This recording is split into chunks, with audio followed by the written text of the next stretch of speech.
자, 오늘 말씀 보도록 하겠습니다. 자, 오늘 이사야서 14장을 보도록 하겠습니다. 이사야 14장.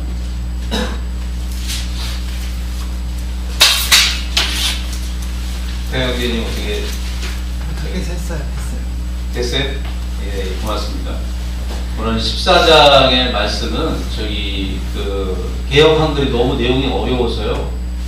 저도 이해하는데 오래 걸렸거든요. 그래서 그러지 말고 표준 세번역으로 쉽게 좀 내용이 이제 어려운 내용이 아닌데 좀 그래서 표준 세번역을 우리 한번 좀 이렇게 합독하도록 하겠습니다. 다 같이 표준 세번역 우리 합독하겠습니다. 1절부터 끝절까지 한번 읽어보겠습니다. 시작. 주님께서 야곱을 불쌍하게 여기셔서 이스라엘을 다시 한번 선택하시고 그들을 고향 땅에서 살게 하실 것이다.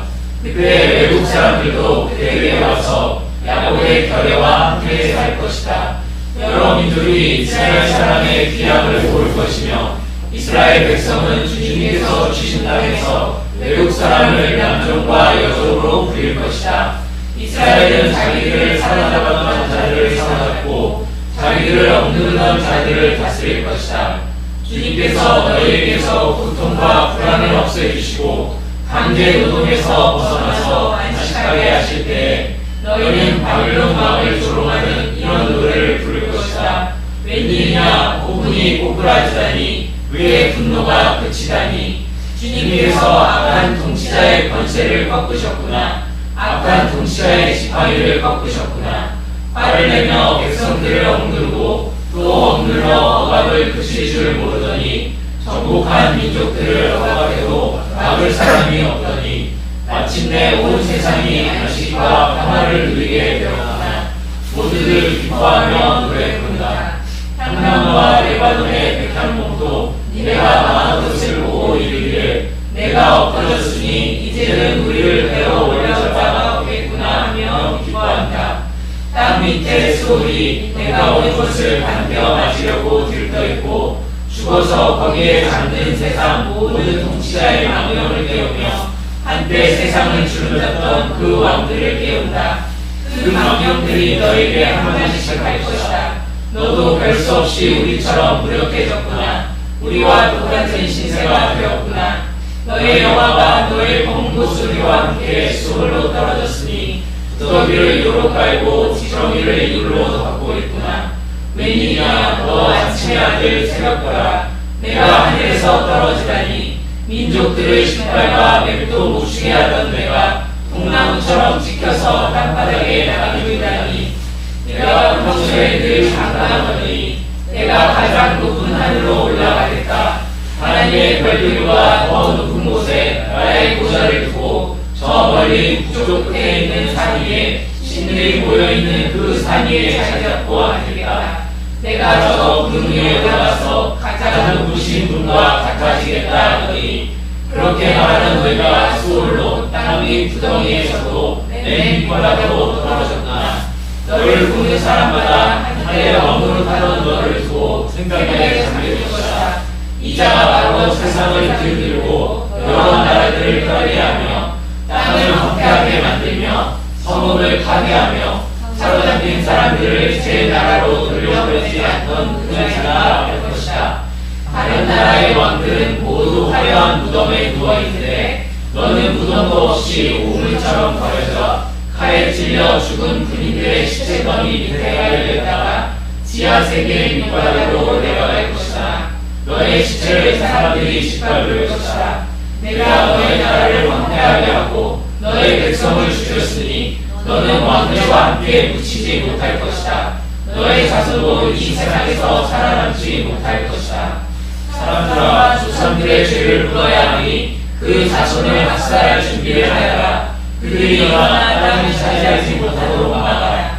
그들이 이 땅 위에 성읍의 기초를 놓지 못하도록 막아라. 만군의 주님께서 말씀하신다. 내가 일어나 바벨론을 치겠다. 내가 바벨론을 멸하겠다. 그 명성도 없애고 살아남아서 바벨론의 이름을 이어갈 자도 하나도 만들지 않고 멸종시키겠다. 주님께서 하신 말씀이다. 또 내가 그 성 바벨론을 분노치에 거쳐가 되게 하고 물 웅덩이로 만들며 멸망의 그분이 쓸어버리겠다. 만군의 주님께서 하신 말씀이다. 만군의 주님께서 맹세하여 말씀하신다. 내가 계획한 것을 그대로 실행하며 내가 뜻한 것을 그대로 이루겠다. 내가 나의 땅에서 아시리아 사람들을 으스러뜨리고 나의 산 위에서 그들을 밟아버리겠다. 그들이 나의 백성에게 매운 멍에를 내가 벗겨주겠다. 그가 지은 멍에가 그들에게서 벗겨지고 그가 지은 짐이 그들의 어깨에서 벗겨질 것이다. 이것이 주님께서 온 세계를 보시고 세우신 계획이다.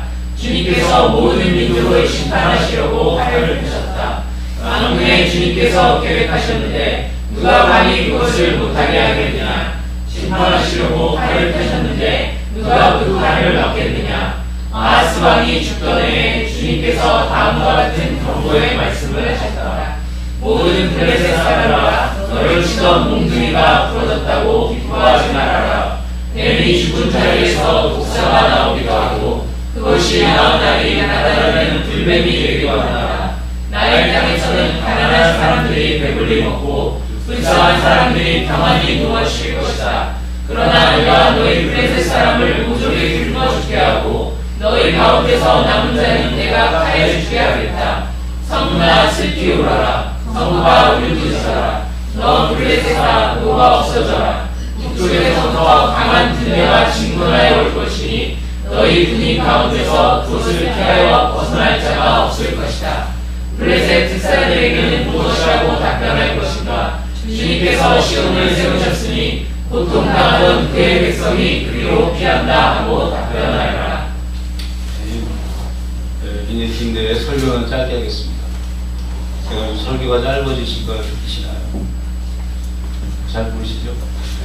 제가 주일날 31분 설교했어요. 제가 유튜브에 올라오고 31분이더라고요. 31분. 오늘도 30분 이내에 설교가 들어갔습니다. 30분 이내에 설교가 될 수 있으면 30에서 35분 정도, 길어야 40분 정도에 끝나도록 하겠습니다. 여러분, 우리가 인생을 살다 보면 참 불합리한 것이 많이 있는데요. 그 중에 특별히 뭐냐면 악인이 형통하는 겁니다. 악인이 잘 되고, 악인이 더 건강하고, 사업도 잘 되고, 그 다음 자녀도 잘 되고, 모든 게 다 형통한 거예요. 그렇게 볼 때, 우리가 이 악인에 대해서, 악인이 이렇게 땅에서 형통하는 걸 볼 때, 과연 하나님은 살아계신가? 하는 이런 질문을 하게 됩니다. 또 하나는, 우리가 하나님의 뜻에 대해서, 성경이 하나님의 뜻이라는 것을 우리가 너무나 잘 알고 있죠. 그런데, 하나님의 뜻과 또 나의 뜻, 이 충돌이 어떻게 일어나는지에 대해서 우리가 좀 생각해 볼 필요가 있다고 생각합니다. 오늘 읽은 본문에 많은 것을 이야기하지만 그 두 가지만 여러분하고 그것에 대해서 좀 나누고 싶습니다. 이사야 14장이 좀 이렇게 그 구조를 좀 알고서, 그래서 성경 공부를 하면서 설교를 하기 때문에 14장의 구조를 좀 말씀드리겠습니다. 14장, 이사야 14장의 구조는 1절, 2절은 이 야곱 이스라엘에 대한 회복을 주님 말씀하십니다. 지금 바벨론의 멸망을 13절에서도 말씀하셨는데 14절에 하나님께서 바벨론을 멸망시키고 이스라엘을 회복시키겠다는 약속을 하고 있어요. 바벨론은 하나님께서 나중에 바벨론 제국이 또 나중에 탄생하지만 여기서의 바벨론은 바로 뭐예요? 아직 제국이 되지 않은 바벨론 도시를 말하는 것입니다. 그래서 나중에 또 바벨론 제국에 이스라엘이 이제 포로로 잡혀가게 되는데 그것에 대해서도 하나님이 이스라엘을 회복시킬 것을 이사야를 통해서 미리 지금 말씀하고 계세요. 즉 아버지의 마음은 뭐예요?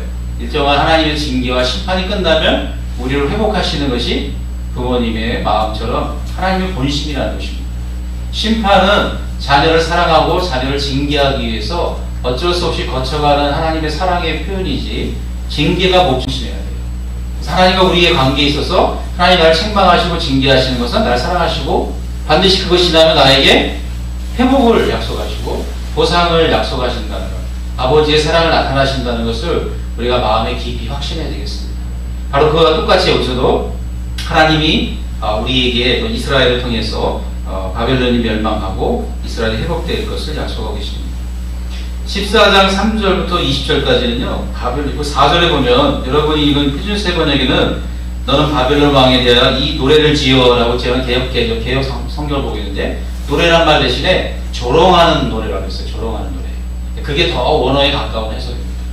그게 뭐냐면, 바벨론 왕이 역사로 보면 바벨론 왕은 아수르의 왕을 말해요. 사네립 왕을 말합니다.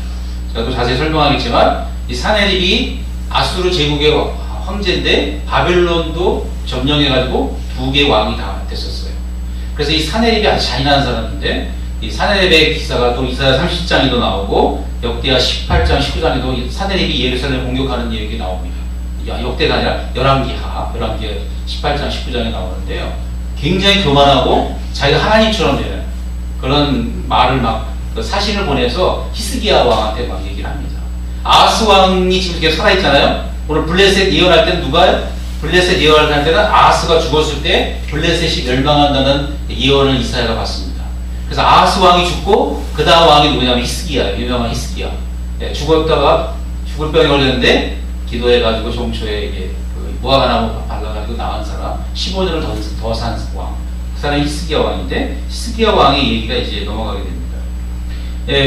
그런 것처럼 이 바벨론 왕이었고 아수르의 왕이었던 이 사네립이 죽으니까 어떤 현상이 생기냐면은 한때 그 사네립이 유다뿐만 아니라 온 아수르 제국과 이 바벨론 그 일대를 전부 다 장악하면서 침범하고 죽이고 막 이랬는데 너무 두려웠잖아요. 근데 그 왕이 죽으니까 어떻게 돼요? 사람들이 막 신나요. 막 신나가지고 그러니까는 그 노래를 지은 거예요. 이사야를 통해서 조롱하는 노래를 지은 겁니다. 그 세상을 허용하던 그 왕이 지금 어디로 갔어요? 지옥, 스월로. 여러분 성경에 스월이라는 말이 더, 스월이라고 하는 것은 뭐냐면 유대인의 개념에 스월은 뭐냐면요, 지하 세계를 말합니다. 지하 한 10m 정도, 10m 밑에 죽은 사람이 가는 세계가 있다고 믿었어요. 그래서 그건 지옥의 음부가 아니고 불타는 음부가 아니고 이 지하에 있는 죽은 자들이 가는 곳이에요. 그래서 그것을 히브리 말로 스월이라고 합니다. 스월에 가서 보니까 어떻게 돼요? 구더기와 지렁이 이렇게 완전히 덮여있는 그런 모습으로 사네립이 멸망한 모습을 그리고 있어요. 사네립은 그렇게 죽었는데 세상은 뭐예요? 축제의 분위기입니다. 자유를 얻고 해방을 얻은 그 노래를 한 내용이 이제 3절부터 20절까지의 내용이에요. 네, 그래서 그렇게 되고요. 그렇지만 사네립은 689년에 바벨론 도시를 멸망시킵니다. 역사적으로 보면 689년 역사도 그러고요. 그 후로부터 8년 뒤인 681년에 아들들에게 살해당해서 죽습니다. 주님이 그렇게 하셨어요. 그거는 아까 말한 것처럼 이사야 37장, 그 다음에 열왕기하 18장, 19장, 특별히 19장의 마지막 절에 자세히 나와 있습니다.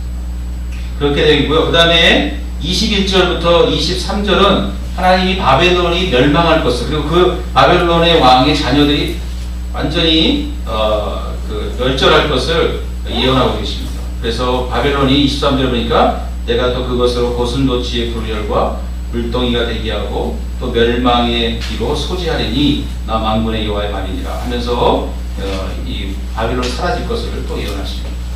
24절부터 27절은 바로 아수르가 멸망할 것을 예언하고 있어요. 아수르가 망할 것인데, 이거는 아수르가 그 메데파사의 589년에 망하는데요. 그때 망하는 것이 아니라 그 이전에 역대하 19장에 나온 것처럼 주전 701년에, 연도가 많이 헷갈리죠. 주전 701년이면은 북왕국이 722년에 아수르에게 망했어요. 먼저 망하고 그 다음에 아수르의 사네립이 예루살렘을 먹으려고 쳐들어옵니다. 유다를 먹으려고. 근데 점령했는데 그때가 히스기야가 왕이었을 때고 이사야가 선지자가 있을 때예요. 그때 그 사네립이 보낸 신하들이 막 하나님을 모독해요. 히스기야가 하나님을 의뢰한다는데 하나님 의뢰하지 말라. 나도 계시 받고 왔다. 하나님이 너희를 우리에게 넘겼다 하고 계시 받고 왔다고 거짓말을 합니다. 그 하나님은 막 망령때예요. 그래서 하나님 그걸 다 들으시고 그 밤에 이사야를 통해서 두려워 말라고 하나님이 그를 멸하실 거라 그러면서 천사가 나타나가지고 18만 5천 명을 죽입니다. 그래가지고 전멸하면서 그 사네립 왕이 고국으로 돌아가요. 고국으로 돌아가서 20년 후에 아들 2명에게 암살을 당합니다. 자기 신을 섬기는 신전에 들어갔다가 아들 2명에게 암살을 당하고 이제 그 에스라 핫돈이라고 하는 다음 왕이 되는 기록이 열왕기하에 나와 있습니다. 그런 이야기가 있어요. 그래서 거기 24절부터 27절은 아수르가 그렇게 하나님의 심판을 받고 망하게 되는 모습을 그리고 있어요.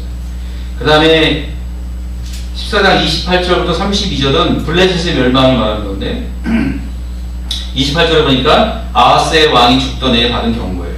아하스 왕은 역사적으로 715년에 죽었습니다. 주전. 그리고 4년 뒤에 이 예언대로 이사야 예언대로 아수르의 사르곤 2세가 쳐들어와서 블레셋을 멸망시킵니다. 그러면서 그때 어떤 일이 있었냐면 그 사이에 이 블레셋하고 유다하고 같이 사르곤 2세한테 반역을 했어요. 근데 유다는 안 망하고 블레셋만 망한 거예요. 신기하게. 그래서 유다가 망하는 예언이 없어요. 이사야 예언할 때. 블레셋만 망하게 됩니다. 실제로 블레셋만 망하게 됐어요. 역사적으로. 그러면 유다는 왜 안 망했냐? 하나님의 보호하심을 입다가 유다는 언제 망하냐면 586년, 또 587년이라고 하는 사람도 있고 586년에 바벨론 제국한테 망합니다. 메데파사. 바벨론 제국한테 망합니다. 이 바벨론 도시가 아니라 바벨론 제국, 나라죠. 나라에 망하게 되죠. 70년 동안 가서 포로 생활하게 되는 것입니다. 이런 내용을 이제 주로 이렇게 개요를 말씀드렸고요. 여러분하고 나누고 싶은 것은 이 악인에 대한 하나님의 심판입니다. 하나님은 악인에 대해서 악인을 어떻게 처리하시는지 하나님의 성품이 성경에 나와 있습니다. 이 사내립은 악인인 게 분명한 게 뭐예요? 아까도 말씀드린 것처럼 너무 교만해서 자기가 하나님처럼 행세했어요. 하나님만 무시했어요. 그때 하나님을 죽여버리신 겁니다. 근데 하나님은 참 신기하게 그 자리에서 죽이지 않느냐 하시고 몇 년 후에? 20년 후에. 그 일이 있은 후 20년 후에 그를 처치하십니다. 근데 이사야는 뭐라 했어요? 내가 반드시 그를 죽이리라고 말씀하셨어요. 근데 그 예언대로 그렇게 죽게 됐죠. 시편에 제가 옛날에 시편을 읽다가 너무 제가 은혜를 받은 시편이 있습니다. 저도 악인의 문제, 이 하나님 악인을 어떻게 다루시는지에 대한 문제를 고민하고 있었는데 어느 날 시편을 읽다가 시편에 너무 놀라운 말씀이 있어서 제가 참 은혜를 받은 적이 있습니다. 그 시편의 말씀을 여러분하고 좀 같이 읽어보고 싶어요. 시편 73편 12절부터 끝절까지. 이 말씀에는 정말 악인이 하나님의 악인을 형통케 하시는지 그 이유와 그다음에 그 결과와 그다음에 정말로 이 땅에서의 복이 무엇인지 이 땅을 살면서 진정한 복이 무엇인지를 말해주는 구절입니다. 우리 한번 다 같이 천천히 읽어보겠습니다. 시작. 볼지어다 이들은 악인이라 항상 평안하고 재물은 더하도다. 내가 내 마음을 정의하며 내 손을 씻어 무죄하지 않은 것이 실로 헛되도다. 나는 종일 재앙을 당하며 아침마다 정책을 보았도다. 내가 만일 스스로 이르기를 내가 이렇게 말하리라 하였더면 주의 아들들의 시혜를 대하여 교율을 행하였으리라. 내가 어쩌면 이를 알까 하여 생각한즉 내가 심히 곤란하더니 하나님의 성소에 들어갈 때에야 저희 결국을 내가 깨달았나이다. 주께서 참으로 저희를 미끄러운 곳에 두시며 하멸에 던지시니 저희가 어찌 그리 졸지에 황폐되었는가 놀람으로 절멸하였나이다. 주여 사람이 깨는 후에는 꿈을 무시한 같이 주께서 깨신 후에 저희 형상을 멸시하시리이다. 내 마음이 산란하며 내 심장이 찔렸나이다. 내가 이같이 몸에 무지하니 주의 앞에 짐승이오나 내가 항상 주와 함께하니 주께서 내 오른손을 붙드셨나이다. 주의 교훈으로 나를 인도하시고 후에는 영광으로 나를 영접하시리니 하늘에서는 주 외에 누가 내게 있으리요 땅에서는 주밖에 나의 사모할 자 없나이다. 내 육체야 마음은 세대하나 하나님은 내 마음의 반석이시요 영원한 분기시리라. 대저 주를 멀리하는 자는 망하리니 음녀같이 주를 떠난 자를 주께서 다 멸하셨나이다. 하나님께 가까이함이 내게 복단처로 삼아 주의 모든 행사를 전파하리이다. 이 시편은요 사실 1편부터 쭉 읽으면 1편 1절 그러니까 73편 1절부터 보면 악인이 성통하고 살찌우고 잘되는 얘기가 쭉 나와요. 그러면서 이 시는 누가 썼냐면 아삽이라는 사람이 썼습니다. 아삽이라고 아삽의 시가 시편에 많이 나와 있는데 그런 선지자예요. 예언자예요. 근데 아삽이 자기가 보니까 세상에 악이 형통하는 거예요. 그러니까 자기가 뭐예요? 정말 내 손을 씻어 무지하다 한 거룩하게 사는 것이 뭐예요? 다 헛되다라고 생각한 거예요. 13절에. 아니 깨끗하게 살면 뭐하나, 깨끗하게 안 살아도 형통하고 하나님의 축복을 받는 것 같아요. 그래서 자기의 이 거룩한 삶을 살려고 하는 몸부림이 무의미하다는 생각이 들었습니다. 그래서 그런데 성전에 올라가는데 하나님이 계시록을 주십니다. 깨달은 거예요. 이게 뭐냐면 악인이 미끄럼을 타듯이 멸망으로 간다는 걸 깨달은 거예요. 그래서 여러분 꿈속에서 우리가 막 어떤 일이 있어도 뭐예요? 꿈이 깨면 그 꿈이 아무것도 아니잖아요. 마찬가지로 하나님이 이 땅에서 악인을 축복하시고 자비를 베푸시고 은혜를 베풀어 형통했는데 그 사람이 죽으면 어떻게 돼요? 하나님이 마치 꿈에서 깨신 것처럼 그 영혼을 멸시하신다. 그래서 그 영혼이 행한 대로 어떻게 해요? 그 영혼을 오늘 말한 이 바벨론의 왕, 이 사데리처럼 어떻게 해요? 구더기와 지렁이가 우글우글거리는 스월로 보내는 것처럼 멸망의 구덩텅이로 보내신다는 사실을 깨달은 것이죠. 그러면서 이 아삽이 깨달은 게 뭐냐면은 자기는 무지몽매의 짐승과 같다는 걸 깨달지 못했어요. 근데 정말 보니까 뭐예요? 자기가 그렇게 거룩하게 하나님 앞에 살려고 하는데 실제로는 뭐예요? 자기가 이 땅에서 형통하지 못했어도 하나님이 자기 오른손을 붙들고 계시다는 걸 깨달았어요. 73편 23절. 그리고 뭐예요? 주님이께서 주의 교훈으로 나를 인도하시고 후에는 영광으로 나를 영접하시는 거예요. 죽은 다음에는 뭐예요? 하나님 나를 악인은 멸망의 구덩텅이로, 구덩이와 지렁이가 있는 지옥은 아니지만 스월로 음부로 보내는가 하면은 우리를 뭐예요? 영광의 하나님의 나라로 우리를 데려가신다는 것을 알게 된 것입니다. 그러면서 이 땅에서 하늘과 땅에서 사모하고 바랄 자는 주님밖에 없다는 것, 그리고 주님을 가까이 하는 것이 바로 복이라는 것을 깨달은 거예요. 이 땅에서 진정한 복은 사내리 왕처럼 세상을 호령하고 많은 명예와 부와 권력을 갖는 그것이 진정한 복이 아니라 뭐예요? 하나님을 73편 28절 다시 한번 읽어보겠습니다. 시작. 하나님께 가까이 하니 내게 복이라. 내가 주 여호와를 나의 피난처로 삼아 주의 모든 행사를 전파하리라. 여러분의 피난처는 누구세요? 하나님이십니까? 경제적인 어려움, 여러분의 인생의 위기가 올 때 여러분이 도망가서 안전하게 피할 곳, 그런 모든 위기를 이겨낼 곳이 바로 하나님이십니까? 어떻습니까? 네? 바로 주님과 가까이에서 주님이 우리의 피난처가 되시는 분이 진정한 복이라는 거죠. 그리고 또 나가서 뭐예요? 그분이 행하신 모든 위대한 행사를 전파하는 것. 이웃에게 전파하고 온 세계에 전파하는 사람이 정말로 복된 사람이고 하나님이 그를 영광 가운데 영접해 주신다고 약속하고 있는 것입니다. 아멘 아멘. 바벨론 왕은 결국 14장 11절처럼 내 영화가 음부에 떨어졌으며 너의 비파 소리가 들다. 구더기가 내 아래 깔리며 지렁이가 너를 덮어둔다. 세상의 영광을 추구한 사람의 결국이 그렇게 끝났다는 것입니다. 여러분 이 이사야 14장 12절부터 14절까지는 사단이라고 많이 생각해요.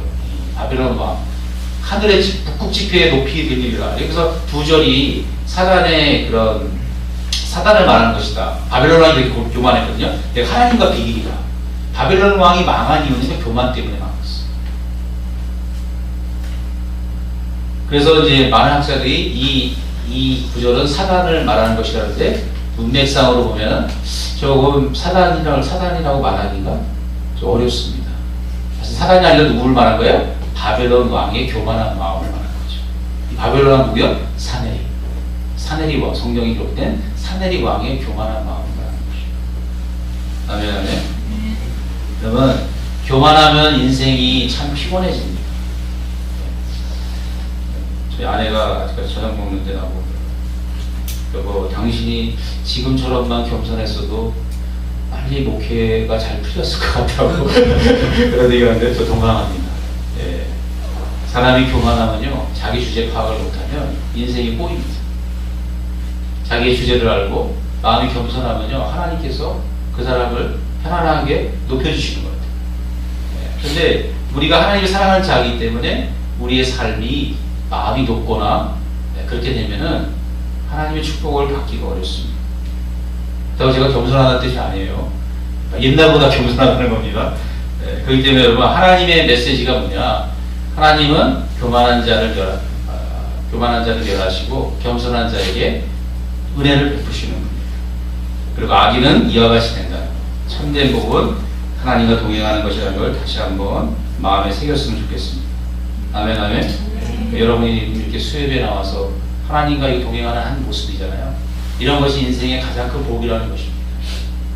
여러분이 평생 이렇게 주님 중심, 말씀 중심, 교회 중심의 삶을 살면요, 하나님이 여러분에게 복을 안 주실 수가 없어요.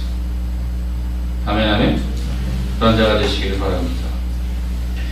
한 구절 더 보겠습니다. 두 번째 여러분과 나눌 말씀은 이사야 14장 24절의 말씀입니다. 이사야 14장 24절, 25절에 27절의 말씀인데 제가 개역 한글로 한번 읽어드리겠습니다. 만군의 여호와께서 맹세하여 가라사대 나의 생각한 것이 반드시 되며 나의 경영한 것이 반드시 이루리라. 내가 아수르 사람을 나의 땅에서 파하며 나의 산에서 발 아래 밟으리니 그때 그의 멍에가 이스라엘에게서 떠나고 그의 짐이 그들의 어깨에서 벗어질 것이라. 이것이 온 세계를 향하여 정한 경영이며 이것이 열방을 향하여 편 손이라 하셨나니 만군의 여호와께서 경영하셨은즉 누가 능히 그것을 패하며 그 손을 펴셨은즉 누가 능히 그것을 돌이키랴. 표준세 번역하고 개역 한글하고 어떤 번역이 더 좋아요? 무게감은 개역 한글이 훨씬 좋습니다. 경영이라는 말은 너무 멋있는 것 같아요. 너무너무 영감이 있는 번역. 여러분, 하나님께서 이제 계속해서 바벨론의 멸망과 아수르의 멸망과 그 다음에 28절 이하에 뭐예요? 아하스 왕이 죽던 해에 블레셋이 멸망할 걸 예언합니다. 그 다음에 15장에 나오는 모압에 대한 경우인데 모압도 멸망한다는 거예요. 주변 국가가 다 멸망할 것을 하나님 말씀하십니다. 여러분, 하나님께서 어떤 것을 말씀하시는 순간 있잖아요.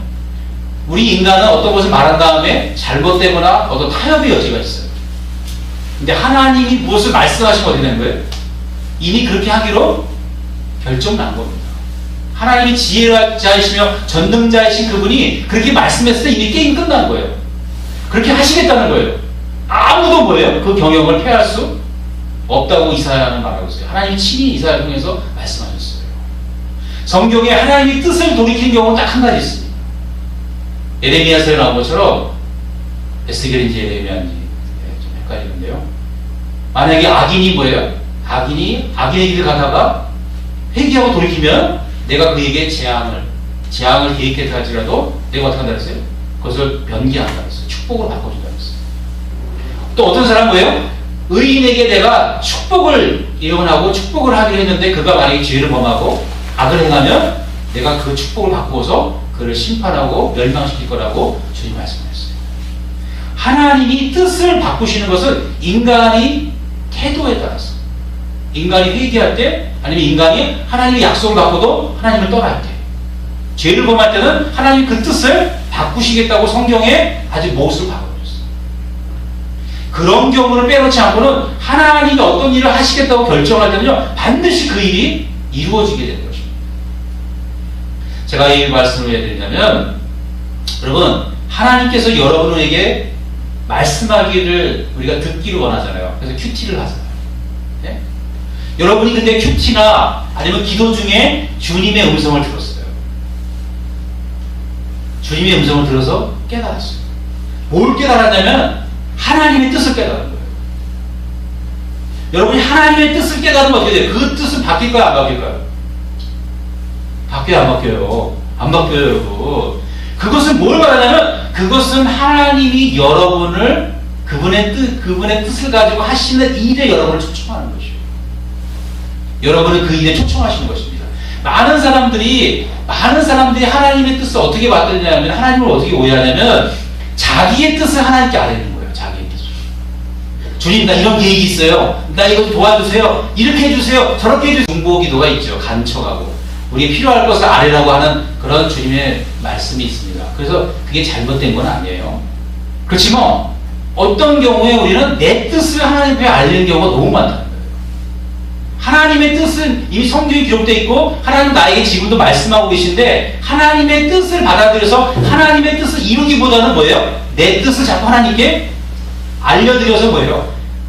내 뜻 빼고 해달라는 거예요. 나를 좀 잘 되게 해달라는 거예요. 네?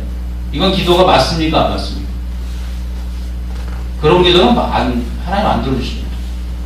진짜 하나님의 뜻은 뭐냐면 하나님의 뜻을 발견하고 하나님의 뜻에 우리의 뜻을 어떻게 해야 돼요? 거꾸로 조정해야 되는 거죠. 우리의 상황과 우리의 모든 것을 조정해서 하나님이 내게 하신 말씀을 이루어드리는 것에 동참하는 것이 바로 하나님이 원하시는 뜻이에요. 왜냐하면 하나님은 정해놓으시고 모든 세상을 경영하기를 결정하셨기 때문에 여러분의 인생도 하나님이 여러분을 통해서 하시고자 하는 일이 반드시 있다는 것입니다. 여러분이 그 음성을 들으면 여러분은 여러분이 했던 모든 계획을 내려놓고 어떻게 해야 돼요? 주님의 뜻에 따라가는 것이 하나님의 뜻인 것이에요. 아멘, 아멘. 여러분 마태복음 6장에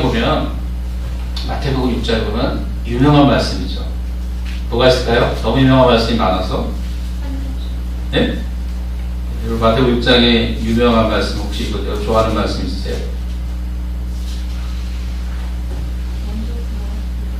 그러죠. 예. 사모님 기도를 많이 하십니다. 몸이 안 좋으신데, 몸이 안 좋으시니까 기도를 더 많이 하십니다. 여러분 마태복음 6장 25절에 그러므로 내가 너희에게 이르노니 목숨을 위하여 무엇을 먹을까 무엇을 마실까 몸을 위하여 무엇을 입을까 염려하지 말라고 말씀하세요. 그래서 공중의 새를 뭐라 그러고 들에 핀 백합화를 뭐라 그래요. 하나님 어떻게 하시겠다는 거예요? 다 먹여주시고 채워주시겠다는 거예요. 그래서 주님이 말씀하는 것은 6장 33절에 너희는 먼저 그의 나라와 그의 의를 구하라. 그리하면 이 모든 것을 너희에게 더하시리라고 말씀하셨어요. 그럼 여러분 물어보겠습니다. 여러분 우리가 인생에 살면서 부족함이 많아요. 부족함이 많다는 건 거꾸로 말하면은 우리가 누구의 일을 잘 안 구했다는 거죠. 하나님의 의를 잘 안 구했기 때문에 우리에게 부족함이 있다는 말이 되지 않을까요? 이 말씀대로 따지면은 너희 먼저 그의 나라와 그의 의를 구하라. 그럼 이 먹을 거 입을 거 모든 것을 내가 너희에게 더하시리라고 약속했는데 그러면 내가 그 먹을 거 입을 것이 부족하다는 것은 뭘 말하는 거예요? 내가 지금 뭘 안 구하고 있다? 네? 하나님의 나라와 그 의를 제대로 구하고 있지 않다는 반증이 되기도 합니다. 그럼 목사님 그러면은 이 세상에 잘 먹고 잘 사는 사람은 다 하나님의 의를 구한 겁니까? 그런 뜻은 아니죠. 그런 뜻 아닙니다. 제가 말하는 게 뭐냐면 이 지금 바빌론 왕이 왜 멸망했습니까? 교만해서 멸망했고 두 번째 멸망한 이유가 뭐예요? 바벨론 왕은요 하나님 없이 누구의 나라를 세우려고 했어요? 자기의 나라를 세우려고 했던 사람. 평생을 주님의 나라를 세우는 게 아니라 자기의 나라를 세우기로 몸 혈안이 됐던 사람이에요. 근데 그 사람은 어떻게 했어요? 결국은 자기의 나라를 세우지만 그 망하고 지옥에 가게 되죠. 여러분 우리 그리스도인이 예수님이 마태복음 6장에서 말씀하신 내용 중에 골방에 들어가서 기도하라, 은밀히 기도하라, 하나님께 이렇게 기도하라, 주기도문서부터 쭉 말씀하시는 너희는 하늘에 계신 우리 아버지 이름이 거룩히 여김을 받으시오며 나라에 임하오시며 뜻이 하늘에서 이룬 같이 땅에서도 이루어지다. 이 주기도문의 내용이 뭐예요? 하나님 나라가 이 땅에서 이루어지기를 간구하라는 게 주님의 주기도문이잖아요. 네? 그러니까 너희 기도는 뭐예요? 1단계 우리 셰퍼드 라이프에서 배웠지만 1단계는 뭐예요? 너희 뜻을 구하지 말고 누구의 뜻을 구해야 된다? 하나님의 나라와 그분의 뜻, 그분의 의를 구하는 삶을 살아야 된다는 거예요. 내 나라를 세우는데 혈안이 되면 안 되고 누구의 나라를 세워야 된다는 거예요? 하나님의 나라를 세우는 일에 일생을 바쳐야 된다는 거예요. 제가 이제 예화를 자꾸 저희 아내를 많이 들어서 죄송한데요. 우리 아내가요, 얼마 전에 그러더라고요. 하나님 나라 우리 누가 보고 큐티 하는데 제가 잊어버렸는데요. 자기는 뭐도 하나님 나라를 위해서 해야 되겠대. 근데 그게 굉장히 일상적인 것이었어요. 근데 그것도 영적인 것도 있지만 그것이 정말 자기가 자기의 유익을 위해서가 아니라 하나님 나라의 유익을 위해서 자기가 그것을 행해야겠다는 말을 이렇게 지나가면서 하더라고요. 내가 잘 기억이 안 나는데 근데 기억이 나는 건 뭐냐면 제가 엄청난 감동을 받았어요. 우리 아내가 이런 작은 일을 할 때도 자기 유익이 아니라 하나님 나라의 유익을 위해서 뭘 한다는 말 자체가 굉장한 저는 은혜였어요.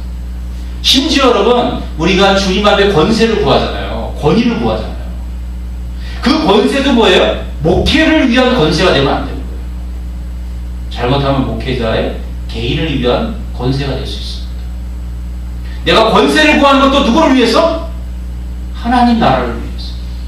하나님 나라를 세우기 위해서 권세를 구하고 내가 물질을 구하고 모든 걸 구할 때 그 모든 것이 가장 안전한 것이 됩니다.